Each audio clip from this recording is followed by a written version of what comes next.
Hey guys, it's your girl Terez Nicole. I'm a realtor with Berkshire Hathaway Home Services, as well as the director of cheer of Ballinger Creek Rec Council at Crestwood Middle School and the varsity cheer coach at Frederick High. Today, I am here with my 12th Zoom interview. Guys, we're here with a local life quarantine style due to the CDC guidelines. So we're following social distancing, although that will be ending tomorrow. Or yesterday. All right. So anyway, I'm here talking to Rose Buckley with US Inspect. She's a home inspector. So I just want to kind of know what you've been up to during the safe at home order, Rose. In one word, describe how you're feeling today. I'm feeling positive. It's good to see you again, Terez. And Yeah. I'm feeling really positive. I've known quite a few people who unfortunately have been out of work. So I'm really excited that they're going to be able to return and support their families in the way that they want to. So I'm feeling really positive. Yeah, I think that's one of the difficulties during this time is not that people are safe at home. They're thinking, oh my gosh, I'm getting slammed with all these bills and I can't really support the family. So that's a big part of their fear. Absolutely. I've seen some people unfortunately lose businesses that they've been building for years. So it's a good thing that we're starting to open up, of course, with safe precautions. But yeah, I think it's about time. Wow. So yeah, my daughter was telling me that probably more people will lose businesses in their lives throughout this pandemic. And I mean, I like those numbers a lot better because with businesses, you can always get those back with the drive that got you to where you were to begin with your life. That's final. I think that's a great way to look at it. Absolutely. Yeah, well, they say if you change the way you look at things, the way you look at things will change. So I think that's what I've been doing a lot of during this downtime. I kind of think of it as movement. It's not like I'm sitting like the first week I was a little horrible. I was eating all types of snacks and watching all types of movies, but after that I really hit the reset button and had to get things in order again. But tell us a little bit about yourself, Rose, and what you do. Absolutely. So I am a home inspector and I'm certified in Maryland, Virginia, and I also serve Washington, D.C. Very soon I'll also be serving Pennsylvania when they open up again. So I had recently got into home inspecting probably about 3.5 years ago. Before that, I was a translator and I taught at a high school and college for a few years as well. So teaching is my mantra. I have a master's in education. I love communicating with people and explaining things. So I kind of foray that into my home inspections in teaching people how to maintain their homes and how their systems work so that they can optimize them to the best of their ability. So yeah, that's a little bit about me. In my free time, I love being outside. It's my number one thing. In fact, later this afternoon, I should be going out to the lake for some paddle boarding and some hiking. So I love being outside in the winter. I love snowboarding. So anything outside, I love to do. So yeah, that's a little bit about me. Well, just have your face mask on while you're out there. Absolutely, of course. One of the things Rose didn't mention is that she's actually the best home inspector. She left that out. Thank you. But and you have a platform because I know you do a lot of the eco-friendly pageants and things like that, and you mentor girls. Yeah. Can you tell us a little bit about that? Absolutely. So I love working with teenagers. It's the age group that I absolutely connect with the most. So I do, as you mentioned, I compete in pageants in my free time, and most of them are alongside my passion for the environment, being outside. And so I love competing in pageants that are specifically a platform based on ecology. So for instance, I currently hold the 2020 title for Ms. Eco International. And I use that title to go out into my community and improve the community. So I've planted trees here in Frederick. And I also love going to high schools and speaking with people. So in fact, recently I just went to the Links program at Frederick High School and I spoke with many teenagers about my experience as a home inspector. And I talked a little bit about, how your journey doesn't have to be a straight, perfect line. I went from, being in high school I went to college and then I ended up, teaching and I was a translator and now I'm doing home inspecting, which is completely different. And it's okay if your journey is a little bit different. So I just love connecting with people in my community and improving improving both, the lives of young people, but also our environment as well. So I spend a lot of my free time doing that. That's pretty awesome. Now, mind you, I'm very familiar with the Links program over at Frederick High, but I didn't even know you were there speaking to the youth. So I that's did back in amazing. March. Yeah, I think it was maybe 2 weeks before the order was put in place. Well, it's good you had an opportunity to do that because the girls, especially just hearing your story, could get a lot out of it. I spoke to a young guy yesterday named Aja Hill. He has his organization called IBM, and just speaking of journeys not having a straight path, that was kind of what our conversation was about. So it's funny you should bring that up as well. But you're out there like literally on the front lines because you're a home inspector. You're still inspecting homes. So you're out there. What are you seeing out there? Oh, I see a full range. So with the pandemic, we've been very careful because I am in and out of people's homes all day, every day. So I take very good precautions. So I use Lysol and I sanitize all of my equipment. I have shoes that I wear outside and I change into inside shoes that I wash in my washing machine very often when I go inside so that I'm not tracking germs in. I sanitize my hands before I go inside and I obviously put on my mask.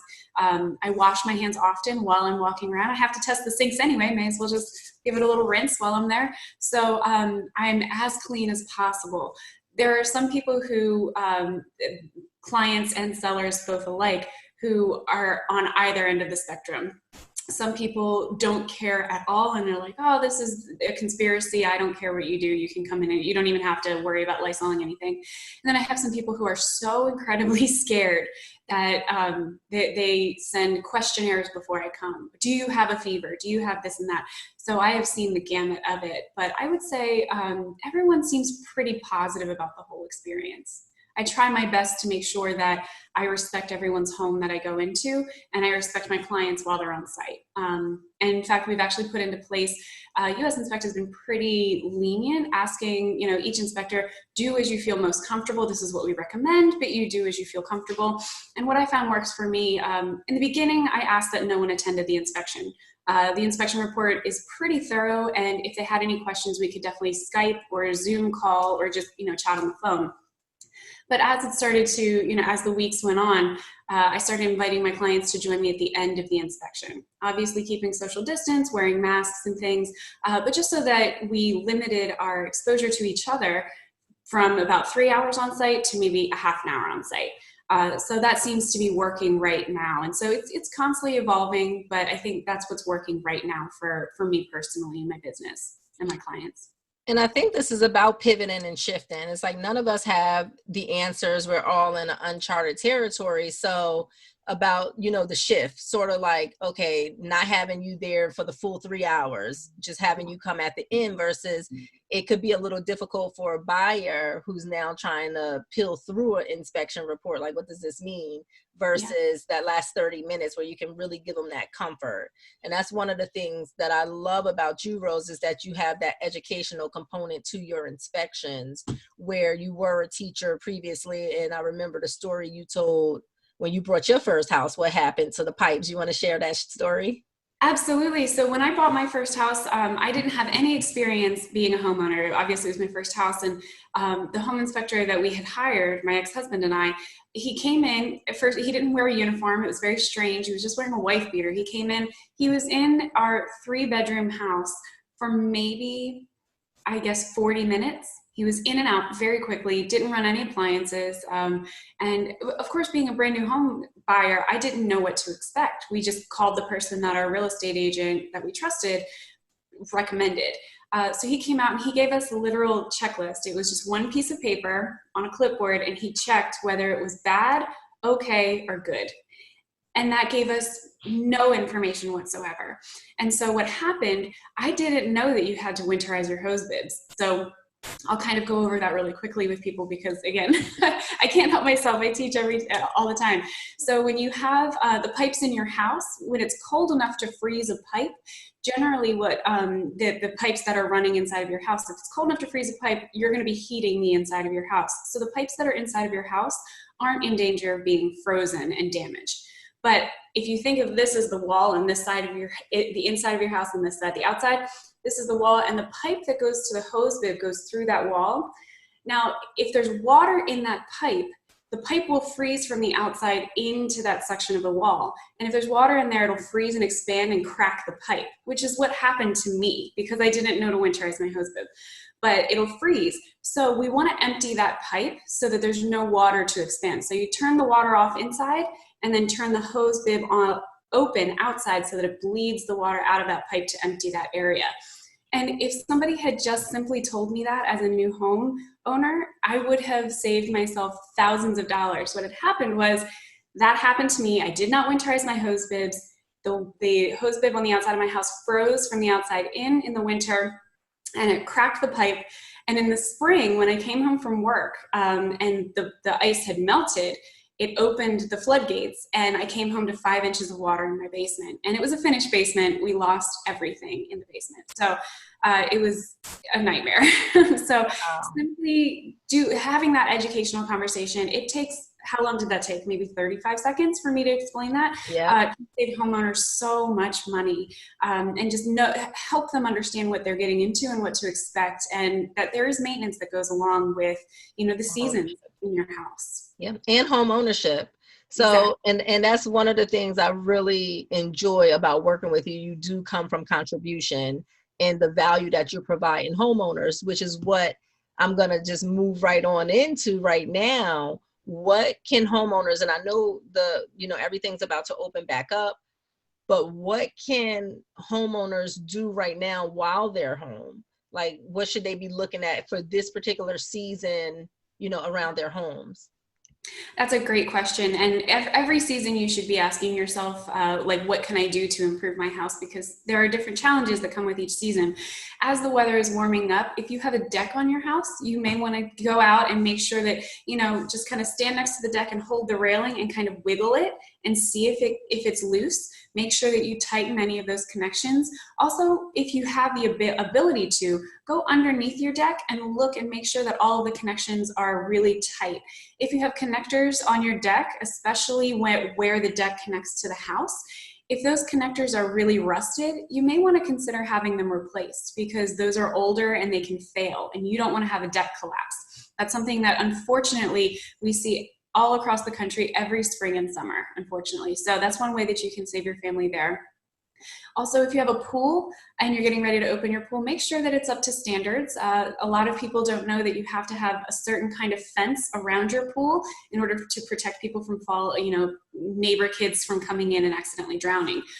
So those are the kinds of things that I look for. But if you have I don't have any of those things at my house. So generally, what everybody can do is make sure that your gutters are clean, go around and take a look at the trim around your windows and doors, and make sure that the caulk there that seals those areas hasn't deteriorated and separated. If it has, you want to protect it from having water go in by recaulking that area. Just take a look around your house and make sure that nothing is, cracks haven't formed on your siding and things like that. Just kind of keeping up on the general maintenance of the house itself. Yeah, I think keeping up with the general maintenance will save people money in the long run, because it's like you spend a little bit of money on the small things now versus them turning into big things later. Exactly. Yeah. So any advice, would you recommend a homeowner who's preparing their home for sale have a home inspection prior, like a pre-listing home inspection, or do you recommend the buyer the standard home inspection?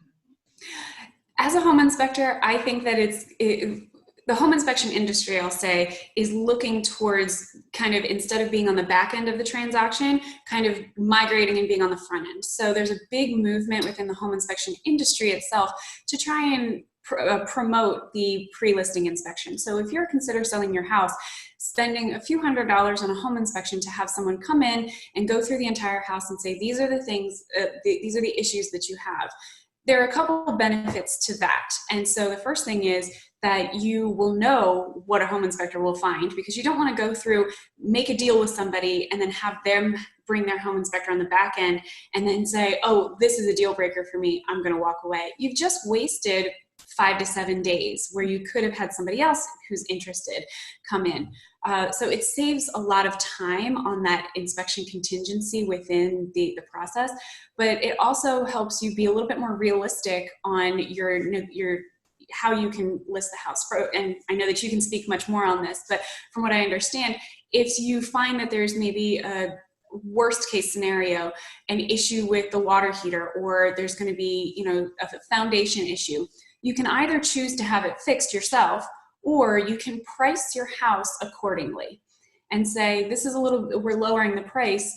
We're not going to fix it, but we're lowering the price. And you can just go into the home buying and selling, the market, with an advantage and say, I know that this is a more realistic way to do this, and it saves you much more time. So a lot of times people will spend less time on the market if they have the inspection initially. And people, when buyers are coming through, especially in my case, I've actually been buying houses.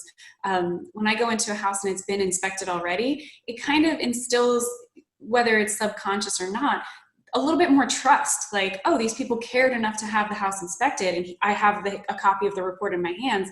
Wow, they're not trying to hide anything from me.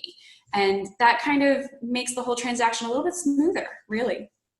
That's true. And I also like when the seller has that home inspection as well, it kind of lets them know what they're up against. So a lot of times with buyers, and I love buyers, don't get me wrong, but they like to, one time I had a buyer go in a house and it needed a little bit of paint, and it was like, oh, we need, $10,000 to paint the whole house. And I'm like, $10,000.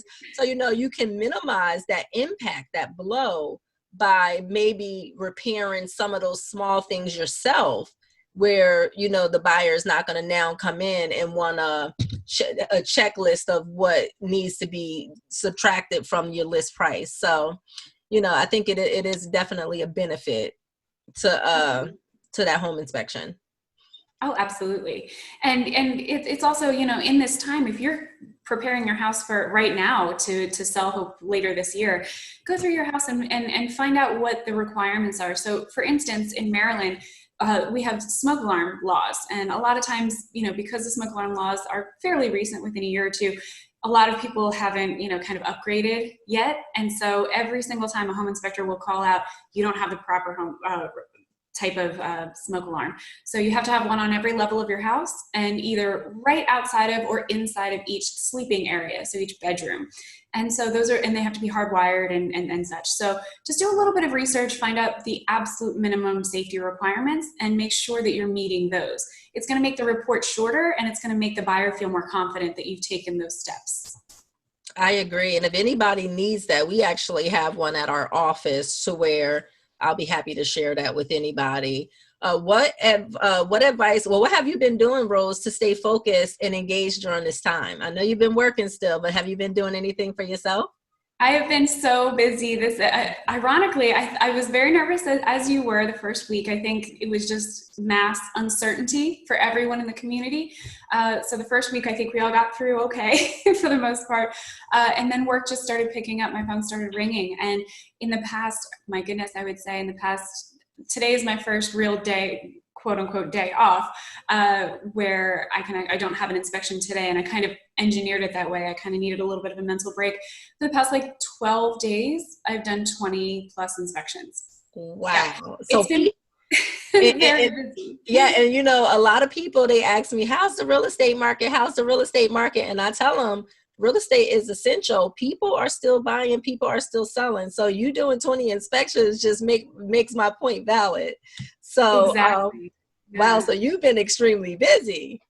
Very, very busy. And in fact, I've already had, I had to set a day off because I just needed a mental break. But so I already am booked for the rest of this weekend. So I am booked through Monday already. So yeah, it's just been very, very busy. But, I've also tried to, stay positive. Again, having less traffic out there has been so much easier for home inspectors to get out there. And, I don't have to, it's just been a little bit more convenient. I'm looking forward to the economy reopening, but in this little time, that's been one little blessing for us, having less traffic. Do you Yeah, have, but I've also been spending time outside, and I'm big into true crime. So I've been watching a lot of true crime documentaries in my free uh-oh. time, and listening to true crime podcasts. Uh, So yeah, yeah. well, that Um, sounds like fun. Do you have any advice to give families to help them during the reopening of the economy? my goodness, I think the biggest thing I would say is just have patience. This is mass uncertainty. No one alive at this moment, I would say very few people alive at this moment have ever lived through a pandemic. We're all trying to figure it out together, and we all have very different opinions on things. I have friends on Facebook saying, we don't need face masks, we need to open the country now. And I have other friends who are like, I am immunocompromised and you will kill me if you go outside, kind of thing. That's me. Yeah, I know that. Yeah, exactly. And so you have two wildly differing opinions, and people are already starting to behave in certain ways outside, saying, I refuse to wear a face mask and things like that. I also think that businesses are trying to their best to adapt. So a friend of mine owns a restaurant, and they've really been trying to adapt. And the news came out this past week about Mother's Day and all the issues with 3-hour waits for food and cussing out employees of restaurants. And everybody's trying their best. Just have patience and realize these people are not trying to screw me over. They're just trying to do their job, and I have to wait in line, and everything. You're not going to get, I haven't had any Clorox or anything like cleaning supplies at my grocery store for weeks. You're not going to get everything you want at the time that you're used to having it. You can't, not everything is going to be instant like it used to be. Life is going to be a little bit different for a while, and it's just time to have patience and come together as a community and realize that everybody is trying their best, and to have a little bit more patience. Words of wisdom, Rose. Words of wisdom. My cousin was telling me for Mother's Day, her daughter went out to a restaurant. This is down in Crofton. She said that she left around 4 and she came back like 8:30 with the food and didn't even have all the food. It was partial. So Yeah. I was a little blessed that my children decided to cook for me because I ate very early. But do you have any favorite quotes or anything that motivates you? My goodness, I have so many, really. Ooh. But something that's motivating me right now, and I actually just started on my boyfriend's recommendation. David Goggins has a book, Can't Hurt Me, and I just started it, and I'm really, really excited to jump into it. He's been talking about it nonstop. He's former military, and he says that it's just an amazing and inspiring, life-changing book. So that's what I'm really, that's what's inspiring me right now, that, no matter what you go through, you can always come out. It all depends on your mindset. So Is that a part of is that what the book is about?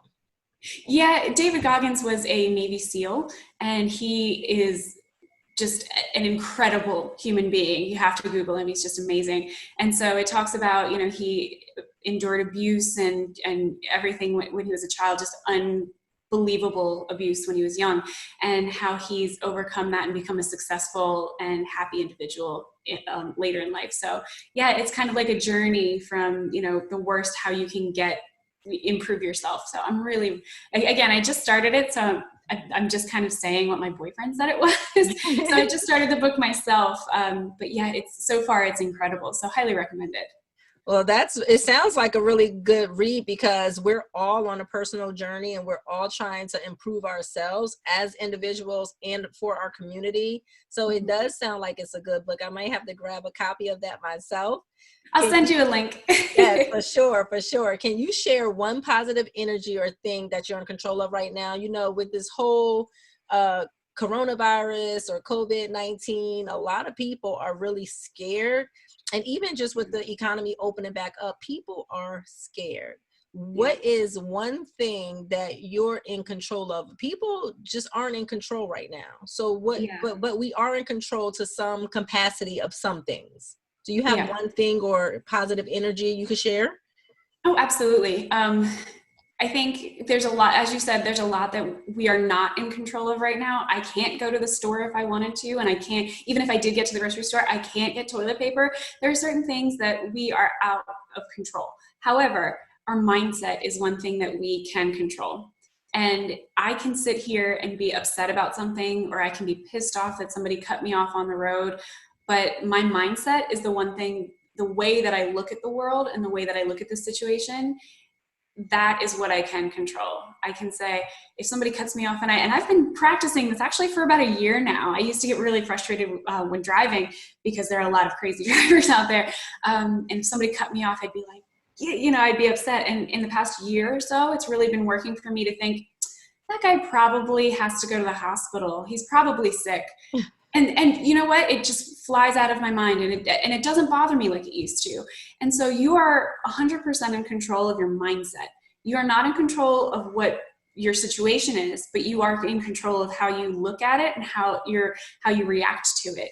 And so trying to be a little bit more positive and be kind and, just relax a little bit and just say, I can't handle that right now. This is my mindset. I'm just going to relax. I'm not going to be upset about anything. And really, anything out there can upset you if you let it upset you. It can be something that's upsetting. There are many things out in the world today that are upsetting, but you can decide whether it's going to affect you or not. So your mindset and how you handle things is the number one thing that people can handle right now, can do for themselves. Very true. Change the way you look at things. The way you look at things will change. And having a superior attitude. It does not matter what other people do to you. It matters how you respond. So if that you got all the quotes. Well, I like to consider myself a quote girl, although sometimes I'm like, wait, what was that quote? so now I'm like, let me just ask people if they have a quote instead of me just sharing mine. But at any rate, Rose, thank you so very much for being here and sharing your words of wisdom. Well, thank you so much for having me. It's always a pleasure to chat with you, and thank you for all the kind words and for having me. It's a pleasure. Oh, you're very welcome. I'll be out showing properties this weekend. So I know you're booked for the weekend. So I know you're on your next week's schedule. So I'll be aware when I'm putting in my contingency for my home inspection. Sounds good. I always have time for you, Terez. Awesome. Thank you so much. And guys, don't forget to subscribe, like, share, so others can also subscribe and share. So we can continue making community connections. It's very important that we build this platform because we're building it for our community. Thanks, guys. Thank you. Bye. Bye.